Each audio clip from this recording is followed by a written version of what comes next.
So today we have with us, joining us on Meet the Teacher, a very experienced professional, someone who has worked in a number of countries across the world sharing knowledge. Today we have one of the educators who teaches what they teach with a lot of passion. I'd just like to ask Cesar, welcome to Meet the Teacher, and I'd like to welcome you as you meet our guests, our listeners. They meet you. So Cesar, welcome. Thank you, Miguel, for having me here. It's a pleasure for me too to join you guys, and let's see what we can share. Yeah, just to kick this off, Cesar, just tell us a little bit about yourself. I'm 50 years old and originally from Colombia, but I've been educated in the UK and in Colombia and in the US as well. I had the pleasure of teaching what I love the most, which is languages. And it's a pleasure for me being in the places where I have been able to be at, trying to not only to be a cultural ambassador for my country and from my language too, but also being an educator who truly believes in the changes that through education we can make in people's lives. Yeah, so you mentioned that you are Colombian by birth. So tell us a little bit about your early years when you grew up in Colombia. Thank you so much for that question.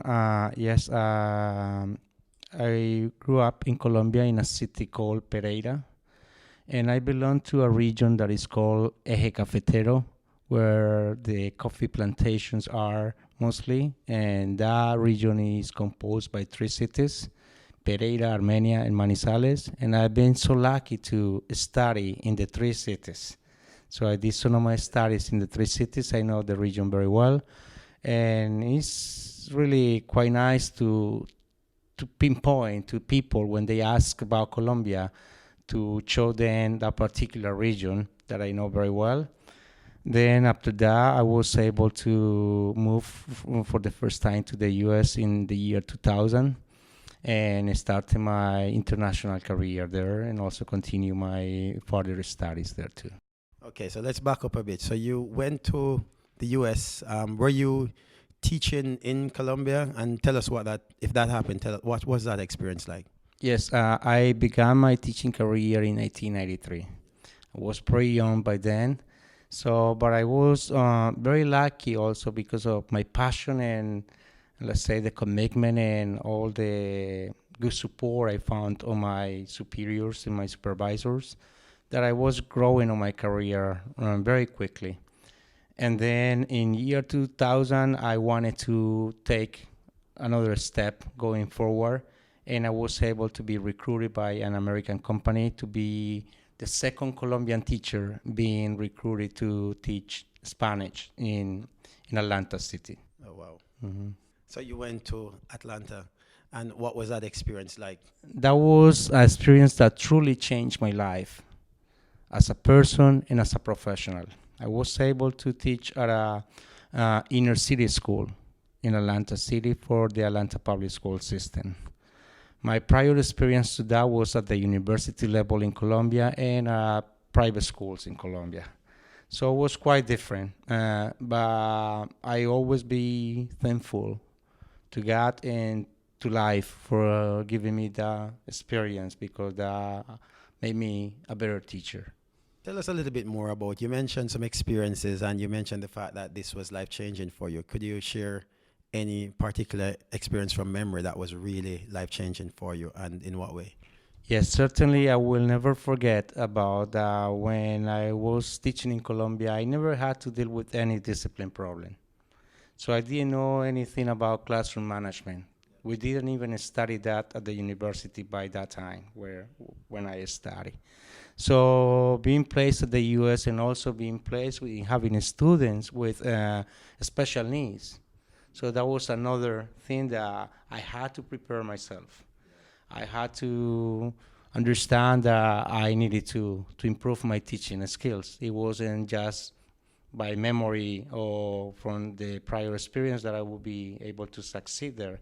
So I went to different courses, But also, let's say that I was very lucky and blessed that I have my superiors and supervisors support all the time. So I was able to manage those changes. Also living in another country and being recently married, Yeah. and I started a new life. By then it was truly nice.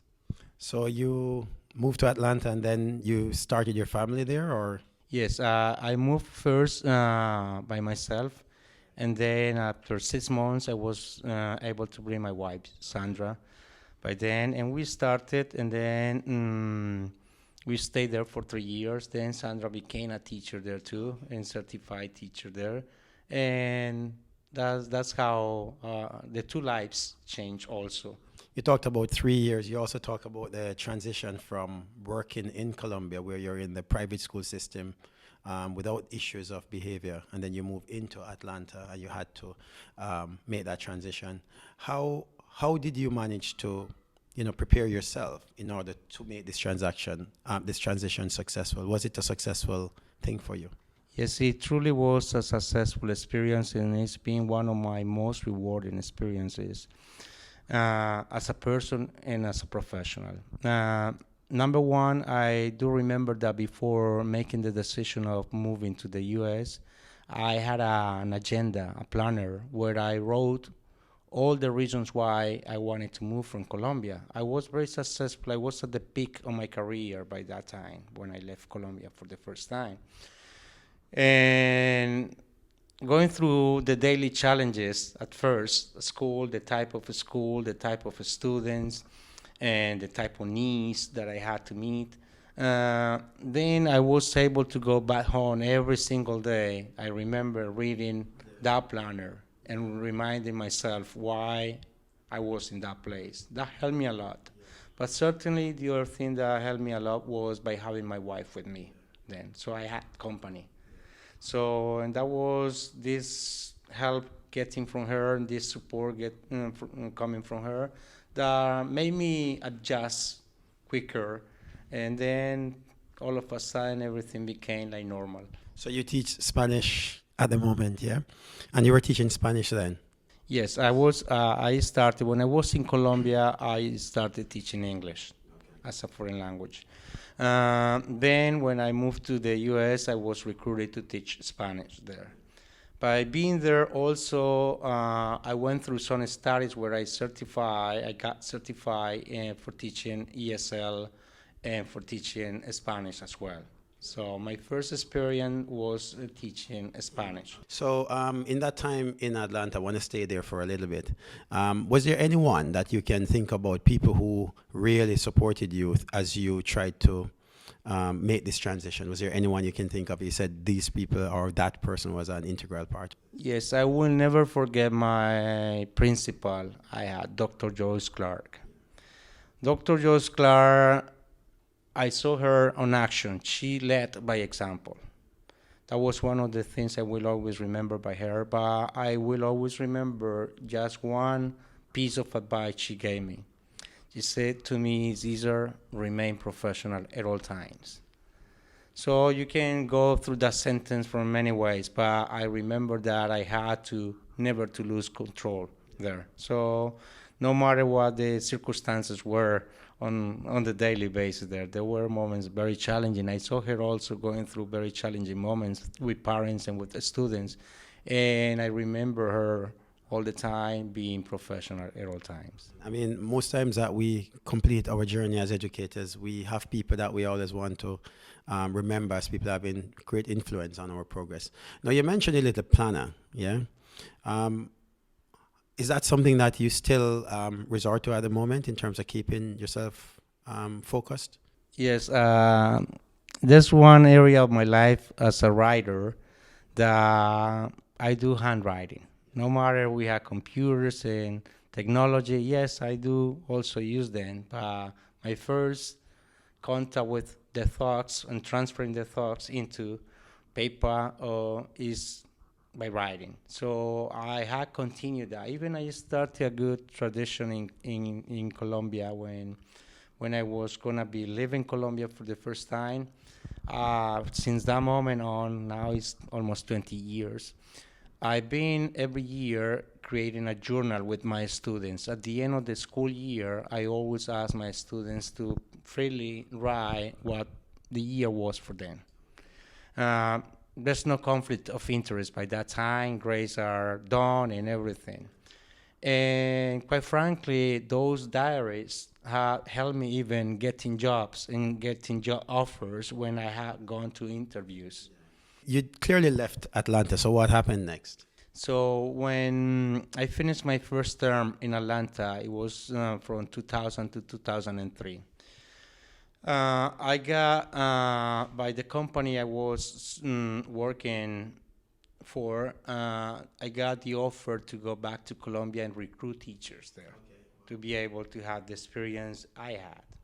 So I had it very clear that I was going to be moving for 2 years to do that job. It was good. Transition again, going back to the home country, and being able to offer the opportunity to people like me to leave the country and also had a change in their lives. So I served for those 2 years there, but also I started my administrative career by that time. That job allowed me to have both positions at the same time. And one of the greatest experiences is that I was able to recruit a family, and now, almost 20 years later, I was able to be helped by that family to come to Oman. Oh, wow. So that's how life works. We'll come back to the Oman story. But so you mentioned that you switched roles. What's that like? I mean, first being recruited and then you became becoming a recruiter. What was that like for you to that mental shift? Tell us a little about that experience for you. It was a great thing in the sense that first I started getting too passionate about knowing about the company. From the very beginning of my first year, I understood that the U.S. had a need of 2 million teachers by that time. And it's incredible, but still 20 years later, they still have the same need, even though they produce teachers too. So then when I was able to be there in Colombia, it was good for me knowing that, okay, I'm going to be living in Colombia. I know the lifestyle. I'm going to be making my earnings in American dollars, so it's even better. But quite frankly, I was so much into really helping people. That's what I wanted then to have this type of experience I had with my wife. But I had it very clear. It was only for 2 years. I was planning back to go back in 2005, as I did later. Mhm. So, so you mentioned that you saw this as an opportunity to go back to Colombia and help some people and change some lives. Why would teachers leave Colombia and then go to the US? Because for me, Colombia sounds like an exotic place to be working, fantastic culture as well as great temperatures. You know, it's a lovely place. So why would teachers leave Colombia and go to America to work?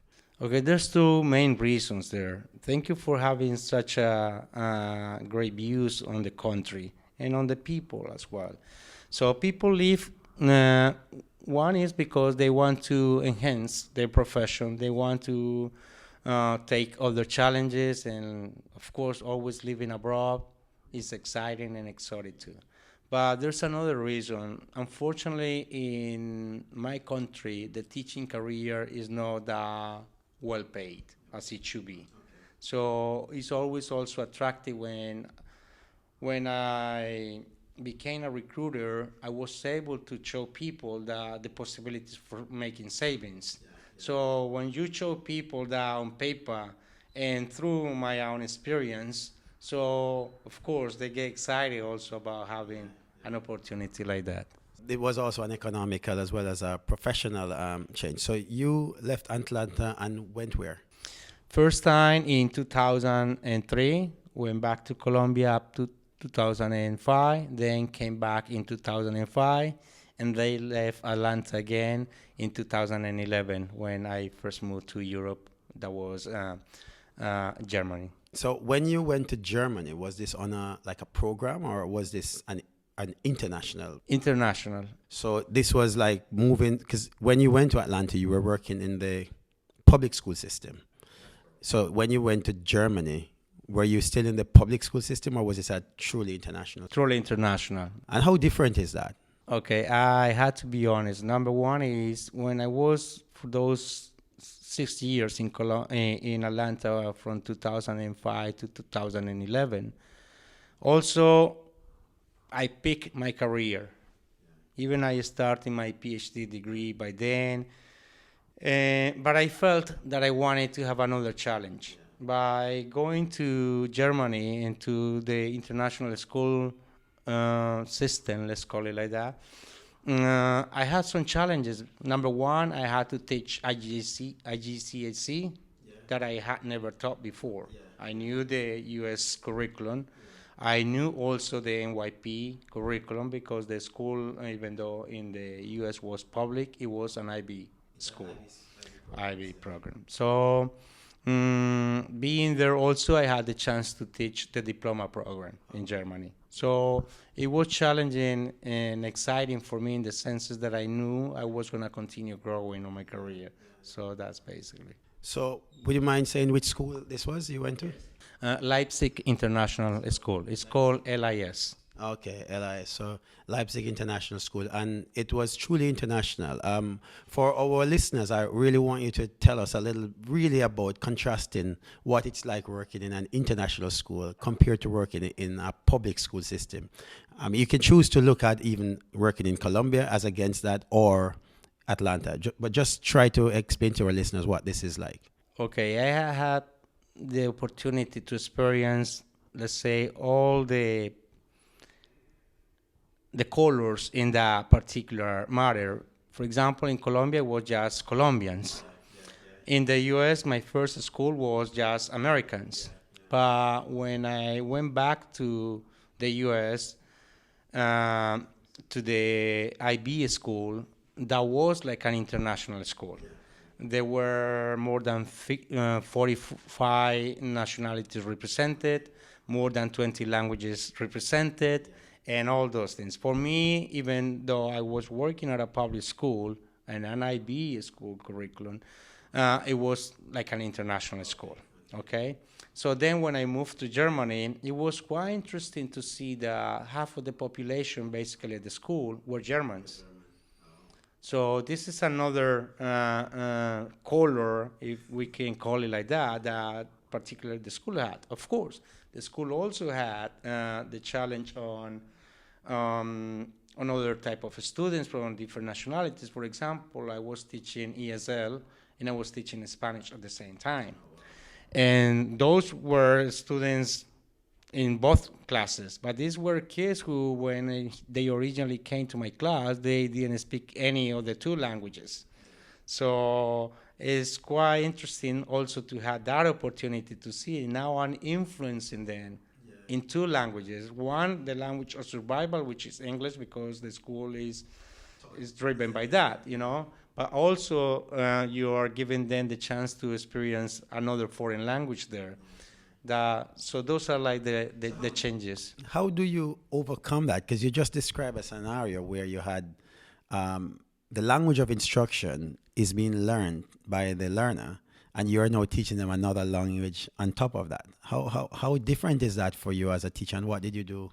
How did you get around that? Quite frankly, every time I had the opportunity to go back, like to those memories, it's a flashback, I always said what gave me the success, if I may call it like that, was all my passion. I do recall that, for example, in ESL, I was teaching with 3 native teachers. One from the UK, another one from Ireland, and another one from New Zealand. And I was the brand new teacher teaching that particular subject there, but we all had to teach the same contents. Even we used to do what we call common assessment. So my kids were to some extent at a disadvantage because these were ESL learners, but they were assessed the same way like the others. But all of a sudden, my kids started making progress very quickly. And how that's proven because you were grading my students. I wasn't grading my own students, and I was grading your students, and cases like that. So that was something special that I said, okay, there was a combination of all that passion for making the learning happening. And I certainly had a great anecdote. For example, there was a pita coming from China, not speaking English at all, not speaking. And I had to have him in Spanish and in English at the same time. When I was teaching, Peter gave me some looks there with his eyes. I said, "Oh man, he's not getting anything." So, but all of a sudden, it came to my mind saying, I'm going to put Peter in my soccer team. When I put him in my soccer team, his English started picking up because all the time in those practices, he had to communicate in English. That was the language there. So those type of things, it's a combination of elements. Lots of little stories that you can remember as you travel through the world. So yes, so Cesar, you lived in Germany. And for anyone who has never lived in Germany, what's that like as a teacher? What is it like to live in Germany as a teacher in an international school? So you are like playing music to me because Germany has certainly been one of the places as a family, my wife and I, we love the most. We adjusted quite quickly. We love understanding the another concept of time. One of the reasons why I moved from the U.S. is because I didn't want to depend on driving a car all the times, even to go and get my groceries. So being there, we understood that people are very disciplined and organized. Germans, I'm talking. But then after 4, you go and cross the parks, you walk, and you see all the families together. So you also see a family-oriented community. And people very relaxed, very calm, very open. When Germans take you as a friend, they take you forever. So we were able also to make good German friends there and with the German family. And certainly I cannot forget Germany for something special. My son was born there. So we were lucky to be in a place that we really like a lot, but also we had something with us, always reminding us about that place. So you clearly enjoyed your time in. Were there other Colombians, Spanish speakers? Did you have a community that you connected to while in Germany? No, it's interesting. And while in there, basically, when you talk about people like in close relation to my culture, there were some Cubans families living there. I don't recall having Colombian friends there. It was more expats and Germans. Yes, basically that. Okay, so then you spent some time in Germany. You mentioned that you started your doctorate. You want to share a little bit about what that journey was for you, and maybe what's your thought on that now? Yes, it was great. I say was. It's not finished because I stopped it when we decided to move to Germany. So it was hard. The university didn't have online courses, nothing like that. So I could not continue. But it was very intense, and I had all that energy and all that passion. And I was, let's say, very lucky that at the school I was working at, my students were my lab. So I was able to start even writing the dissertation while taking the courses. hmm So it's there. I don't know if I will have the energy one day to come back to it, but I truly love it. Yeah, we certainly hope you continue to do that because you sound like someone who has really learned a lot and was willing to learn a lot while you were developing yourself as a professional. So you left Germany and you went where? We went back to Colombia. I was originally taking a sabbatical year because unfortunately on the year before I lost both my mother and my father. So let's say that my mother was like scheduled to. Her days were numbered, but my father was unexpected. So he was first, and then my mother. So by the time I lost both of them, so we couldn't fly back to Colombia. Nothing like that because Sandra was pregnant, and at the stage of the pregnancy, she could not take an airplane. And I was doing diploma program classes and doing assessments and all those things. So impossible to travel. So the minimum I could have done is like take a sabbatical year. I was teaching for 20 years up to that moment, non-stopping. So I felt also that I needed a break. But also there was a personal thing, is that I was the partner of my father in a jewelry business we had as a family. So I had to go there and deal with a heavy job. That was another. It seems like you have a lot of notches on your belt. You're a businessman. You're a jeweler, and so you were in Colombia for a year. You say 2 years 2 years. You spent some time there. Did you get back teaching, or was it just? Yes, but quite frankly, I was the advisor for the government in some bilingual programs. That kept me like busy, but also I had the freedom. But all of a sudden, after 3 4 months being there, I got called by a university, one of the most prestigious universities in Colombia, to direct their language center. In my city, this university has a branch, and one of the areas of business for that university is the language center. So I was offered to run that for them because prior in my administrative experience, I did the same. So I said, okay. I went to see my wife and say, look, I got this offer. What do you think? Because we need to go back to Germany. He said, no, let's just stay here. I said, but make sure that we cannot stay at least for 2 years. And then she says, okay, let's stay. So we stay. It was convenient for me, 5 blocks from our apartment. And then I start again, administrative and teaching again and again. So I haven't stopped it until now. So you were in Colombia. You were there for good now. You weren't going to leave. So what happened? So it's interesting. Colombia has every time I have left Colombia, I have been at the peak of my career. But the thing is this, again, we go back to an area that I had to mention, is the economic area. Uh, when I first had my administrative career, 10 years back from having this second one, then on the second one, I was even making the same money I used to make 10 years back. So in No, Colombia. in Colombia, still in Colombia. So it makes no sense. You see, Oh, I was wow. more qualified. I had Yeah. studied more. I had more Traveled the experience, world. and I had to do more even. Yeah. And I was being paid the same. Yeah, yeah. 10 years back. So that's one of the reasons that make you feel like, okay, it's time. And once you know that you are employable to be overseas, it's hard to say no. You had to consider always that on your equation. I was always asked that question, even by my friends and my colleagues and the family.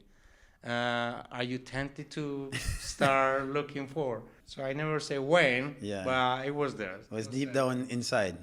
So you left. Where did you go then? So after Colombia, now Oman. Tell us a little about how Oman came into your view, because for many people in the world, Oman is not a place that they would even know of. And being in Colombia, so tell us a little about how that came into view and a little bit about how you ended up here. Okay, this story will go like in two directions. Number one, remember that before I mentioned that one of the families I was able to recruit while in Colombia, then they are working here.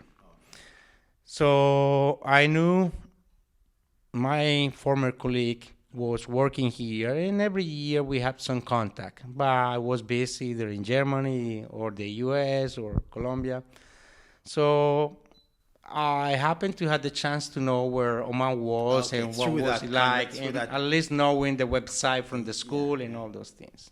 When people, my wife and myself, ask about, okay, when is it going to be the time to leave Colombia again. I said when my son be 5 years old, because that was the moment we were planning to go back to the U.S. U.S. is like a second home for us.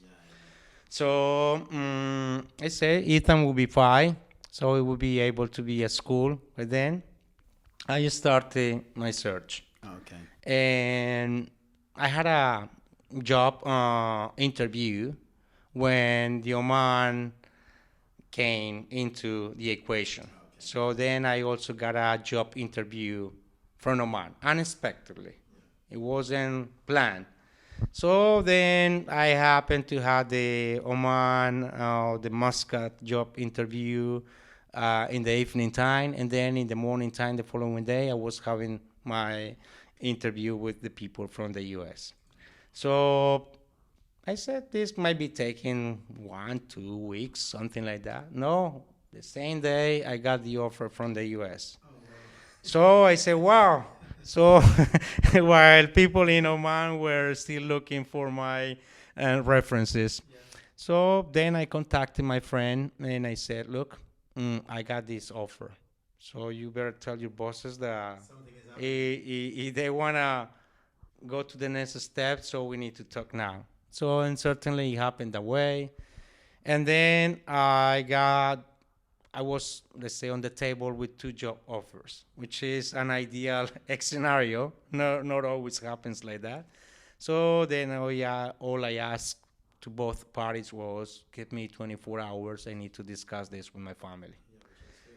Yes, I remember going back late that night with my wife from the discussions and, like waiting everything, say, okay. Then we made the decision for Oman because there was something that was heavy there. My friend, the teacher, the colleague, he has been able to raise his two children in Oman. So That was evidence that you could function here, yeah. we got to Oman. That was the main reason why we chose. Because the rest is the rest, teaching, and then you're going to be having challenges here and there. But I say, okay, what do I want for my son? So you eventually came to Oman. This was in 2000 and In 18. 2018 you came to Oman. Okay, so you were in, I just want to go back through a timeline for you so we can take the listeners through your journey. So 2003 you went to the US, right? 2000 to 2003. 2003 to 2005 to Colombia. From 2005 to 2011 in the US again. From 2011 to 2013 in Germany. And then from 2013 to 2018, Colombia. And then now you're in Oman and you're a teacher.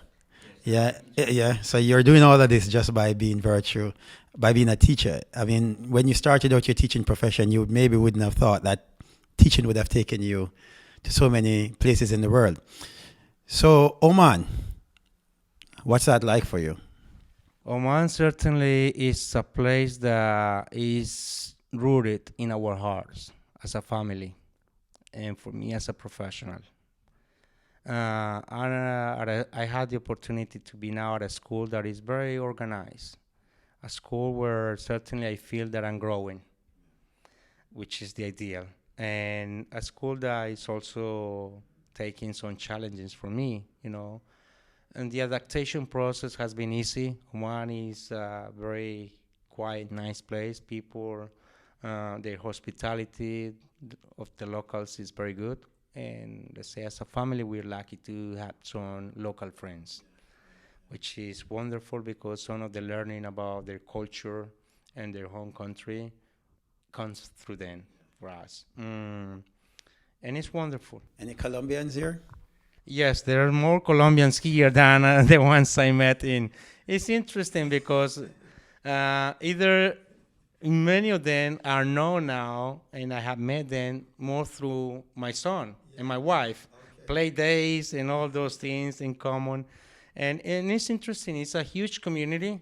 And just recently on Christmas time, we were able to do some Colombian celebrations there. And one day in a family house, the other day in another family house, and hosting. We even host some people and cook for them. It was interesting to see that there's actually a community. You're far away from home, but you're found some people equally far away from home as well. So you found some community here. So, but just as we look back at your career, because it's continuing, but just looking a little bit back, is there anything that you wish that you knew then that you know now? Quite frankly, it's a difficult and very interesting question. Is even when I started my career, I never thought I was gonna be a teacher because all I wanted was either to be a diplomat or a translator. I had it very clear. Even my professors, who happened to become my friends, great professors, great people, they never encouraged me to become a teacher.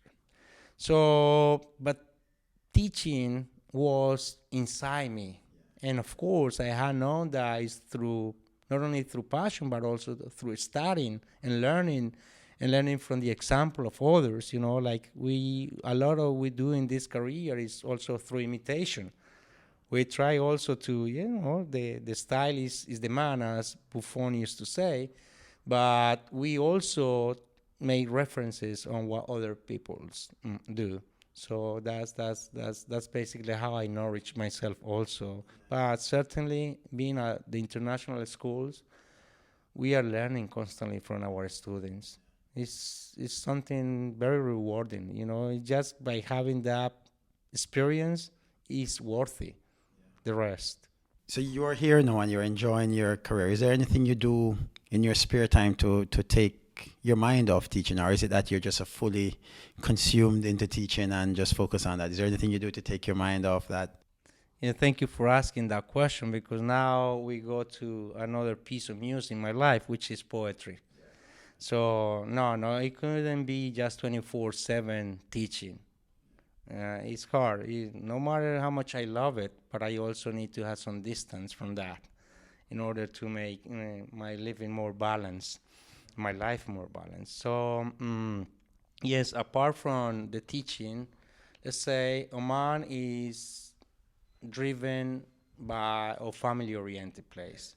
So a lot of the spare time goes between family and, let's say, my loneliness through my reading and through my writing. So that brings me some balance. And then, of course, we have also the opportunity to play football here, as I used to do in Colombia. So there's elements here and there that certainly bring a good lifestyle. So you just write poetry to yourself, or is there? Tell us, what have you done with your poetry? Is it just a little pastime you keep quiet to yourself, or is it something that you've? Thank you. No, it started a long time ago, more than 30 years back. Let me just put out something from here, please. A couple of things here, this one and this one. When I started, I thought that I was writing just like for myself. But then I had a great influence. One of the most renowned poets from Colombia, he was able to read my first manuscript. And after reading that, I was encouraged by him to publish.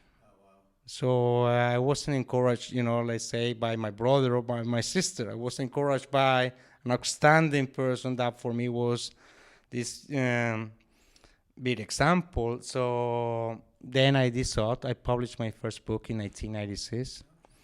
And it's interesting because when I go back, even from those moments up to now, I say, what's the best thing I had gotten from poetry? And I had to tell you, is the friends you make throughout the way. So at that moment, I was able to publish 1,000 copies of that book. And it's quite big number just for, for your opera prima.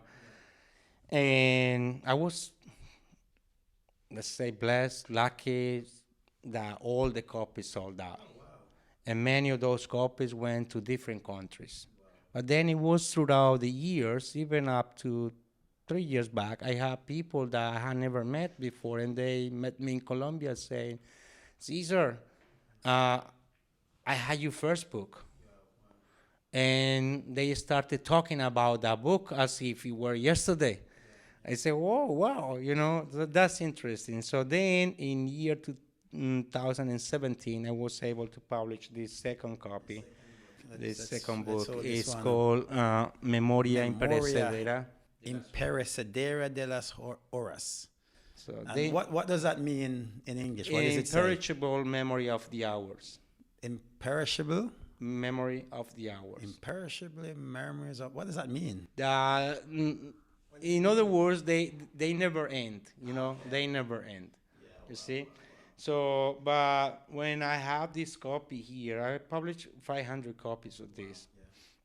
The majority of them, almost all of them, have been sold out. And where can people purchase this if they were interested in Now buying here this? in Oman through me, Through you, because but I happen to have some extra copies with me. okay, but what about international? Back then in Colombia, it was through the Bookshops. Bookshops. Okay, is it available online through Amazon? Not any of those online. platforms? That's probably for my next project coming. Okay, so we're getting a sneak preview here of your next project, and we don't want to give away the name, but it seems like, is that the name for the next Yes, project? that's the name, La albura de su rostro. Okay. It's like in English, the whiteness of his face. Oh wow! So we will learn a little bit more about what that book is going to be about. It's another anthology of poems. Yes, it's a book of poems, and a lot of these poems have been influenced, let's say, by this stay in Oman. Okay.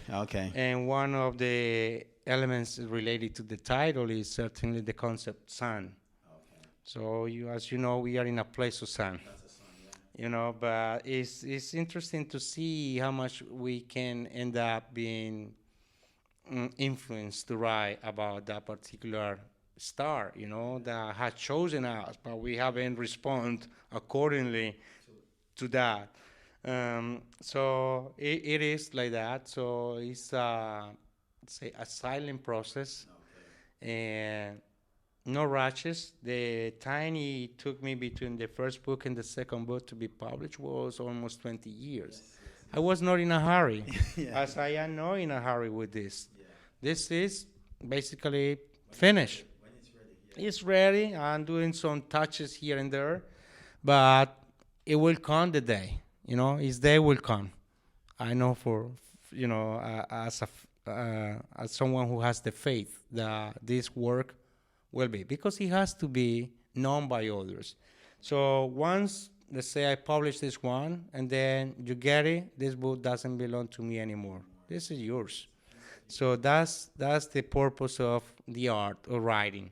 So we're not writing for ourselves. That was the original question. It's like you're writing because you want to be read by others. Of course, but it's a whole process that demands a lot of revision, a lot of self-critique as well.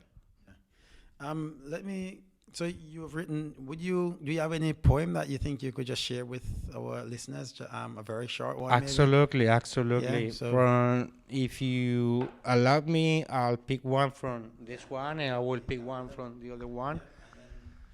So this book was originally dedicated to my wife and to my son. Okay? So there's the first point here that is dedicated to my son. It's called Más allá de lo más. Para Cesar Roldan Jiménez.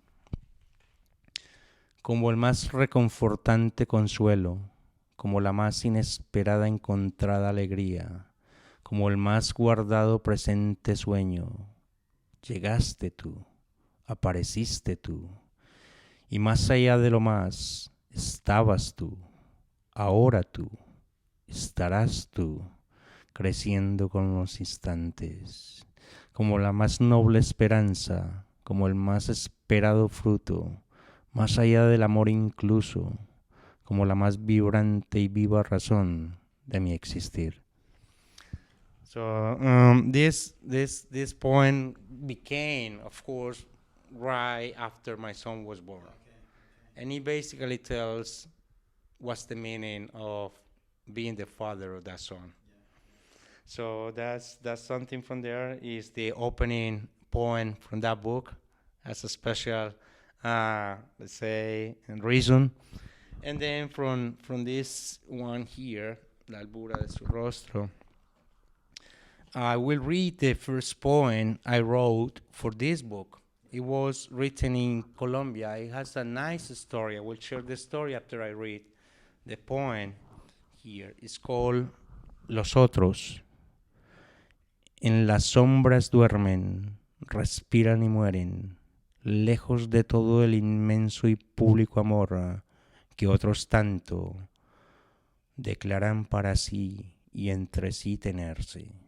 De lo que tienen y son, jamás presumen, con nadie compiten, a nadie persiguen, a nadie sombra le hacen. Veces hay en que los presuntos otros, en idéntica voluntad, como los otros ser, también debieran. So there was one moment where my wife, my son, and I, we were invited to a concert. This was a concert done by blind people, deaf people, people with Down syndrome, all this range of special needs. And we were in a theater, and there were about 100 then. So we are privileged, let's say, on the schools we work at, on the people we relate to, on the family we have. But when you are able to see 100 people there, blind, even being the spokesperson of that concert and playing piano and guitar and all those things, so you wonder yourself, you know what? It could be my son. That's number one. Number two, you say, okay, I'm living in a bubble because where are they? I haven't seen them. All this many? And then at that moment, that's why I call the others. The others. They are the others. Los otros. Los otros. Los otros, okay. See? And then, quite frankly, I start crying and just getting emotionally connected to this reality. And then I went home, and this poem basically it is as it came down. Just It came was out like of you. inspired, you know, Yeah. something through special emotions. Wow, You see, wow. that's what we do. So Yeah, that's that's absolutely powerful. and that's the opening poem from that book, because it not only was the first one I wrote for this particular book, but it was also being inspired in such a way. Amazing story there, and amazing background to what inspires your poetry. Um, we you know it's really amazing just to realize that we introduce you as meet the teacher, but in some ways you're meet the teacher and the poet, and so many other things. Before we go, just a few. I'm gonna say some words, and then you're gonna say the first word that comes to mind. Yeah, just to wrap this interview up, because I think there's so much that you've shared today about being an international educator, but just being someone who has been passionate about your profession and also found time to find yourself along the journey. So, quick fire here. Life, The most precious thing, yeah. Family, the second most precious thing. yeah. The future, Bright and with a lot of hope and faith. Instagram, You got me wrong on that one because I don't belong to that. I am like an old dinosaur.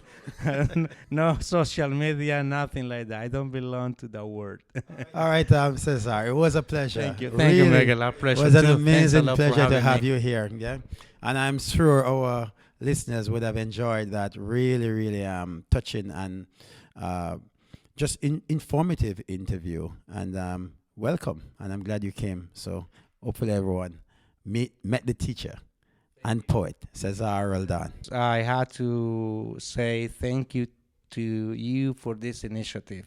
It's a great initiative, and I hope lots of people. We had the chances to learn from them, and hopefully, someone can get inspired through this story. I was able to share. Thanks a lot again.